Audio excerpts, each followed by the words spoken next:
మనం చూస్తున్న ఈ టెన్నెల్స్ ఉన్నాయి కదా, మనం ఇది ఉత్తరకాశీ టెన్నెల్స్. మనం గంగోత్రికి వెళ్ళే దారిలో ఉన్నాము. అంటే ముందు మనకు ఉత్తరకాశీ టెంపుల్ కనబడుతుంది. మనం ఉత్తరకాశీ టెంపుల్ని సందర్శించుకొని మనం గంగోత్రి వెళ్తాం. ఓకేనా? జై భోలేనాథ్.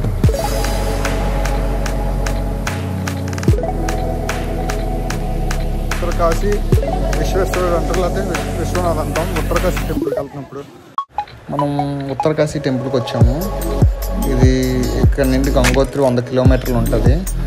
మనం ఉత్తరకాశీ టెంపుల్ని అంతవరకు దర్శించుకొని అప్పుడు గంగోత్రికి వెళ్తున్నాం అన్నమాట. బొంబం భోలేనాథ్, నేను బొంబం భోలేనాథ్ చెప్పరా.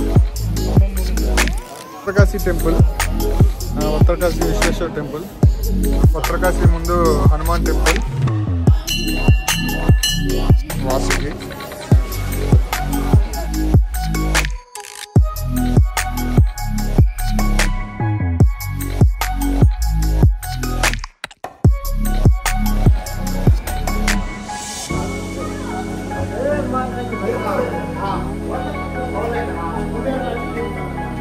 మనం చూస్తున్న శివాలయం ఉంది కదా, ఇది మార్కండేయముని స్థాపించారనమాట. ఈ శివాలయం చూడండి, ఇది ఉత్తరకాశీలో ఇంకో శివాలయం అనమాట.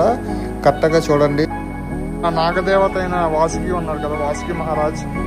ఇతను శివుడు తాలూకా ఆభరణం కింద ఉంటాడు కదా, అతను వాసుకి.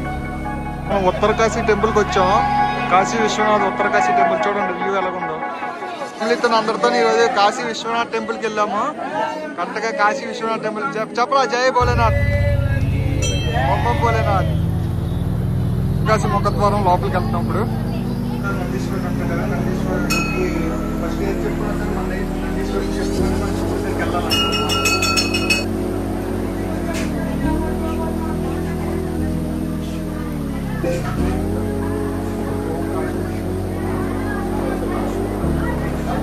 నందీశ్వరుడికి చెప్పి చేస్తారన్నమాట. ఉత్తరకాశీ శివుడిని దర్శించుకోవడం చాలా ఆనందంగా ఉంది. ఎందుకంటే దర్శనం మాత్రం బాగా జరిగింది. చూడండి టెంపుల్ చూడండి ఎలా ఉందో, ఏ శైలిలో ఉందో ఒకసారి కామెంట్ సెక్షన్లో మెన్షన్ చేయండి. దీన్ని ఏ శైలి అంటారో మీరు చెప్పండి. ఓకేనా? ఓకే, ఈ గుడి నిర్మాణ శైలిని ఏ శైలి అనేది మీరు చెప్పాలి. ఓకేనా? చూసారా ఎంత బాగుందో. మీకు దర్శనం మీకు కూడా చేయించాను కాబట్టి జై భోలేనాథ్, హర హర మహాదేవ్. ఉత్తరకాశీలో ఉంటుంది శక్తి మందిర్. ఓకేనా? త్రిశూర్ పెద్దది, తాలూకు త్రిశూలం అన్నమాట.